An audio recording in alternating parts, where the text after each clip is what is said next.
আসসালামু আলাইকুম রহমতুল্লাহি ওয়া বারাকাতুহু। আজকে আপনাদেরকে একটা গল্প শোনাই, যে গল্পটা অনেকেই শুনেছেন।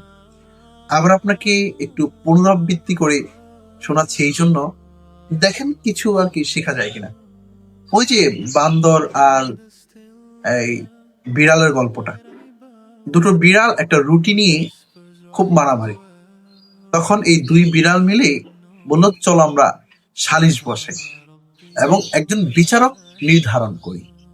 দুজন মিলে একজন বিচারককে নির্বাচন করলো, ভোট দিল, দুজনই ভোট দিয়ে একজন বিচারককে নির্বাচন করলো।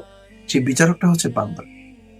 বান্দরকে যখন ভোট দেওয়ার পরে যখন বান্দর এই বিচারক হলো, তখন মনে করেন এই যে একটা রুটি, এই রুটিটাকে নিয়ে বান্দর এভাবে ধরে প্রথমে এইভাবে এই বরাবর একটা টান দিয়ে ছিঁড়ল।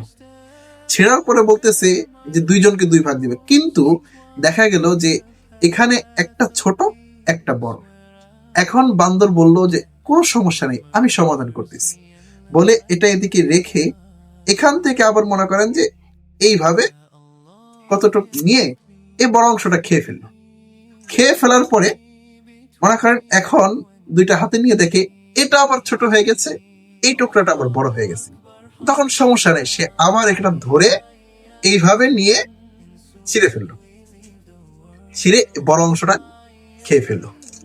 খাওয়া শেষ, এখন আবার টান দিয়ে দেখে এটা ছোট হয়ে গেছে, এটা বড় হয়ে গেছে।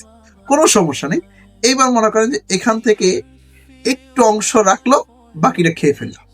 এখন আবার দেখলো যে এটা ছোট, এটা বড় হয়ে গেছে। এখন বললো এটা আস্তে করে খেয়ে ফেললো, এখান থেকে দুই ভাগ করে, দুই ভাগ করে এখানে আবার মনে করেন যে ছোট বড় করে, ছোট বড় করে এরপরে মনে করেন যে এই ছোটর জন্য এই বড়টা থেকে আবার ছিল, বড়টা খেয়ে ফেললো। এইরকম করতে করতে করতে করতে পূর্ণাঙ্গ রুটিকেই খেয়ে ফেললো। খাওয়ার পরে বললো বিচার সমাপ্ত। এখন প্রশ্ন হচ্ছে, বান্দরকে বিচারকের জায়গায় বসালো তো বসালো কি? বিড়াল দুজনে কিন্তু বান্দরকে বিচারকের জায়গায় বসিয়েছে। বিচারকের জায়গায় বসানোর পরে নিজেরা এখন ফস্তাচ্ছে। কেন? কারণ যোগ্য বিচারককে বসাতে পারেনি। সো 12 তারিখে গল্পটা মনে করি। ধন্যবাদ।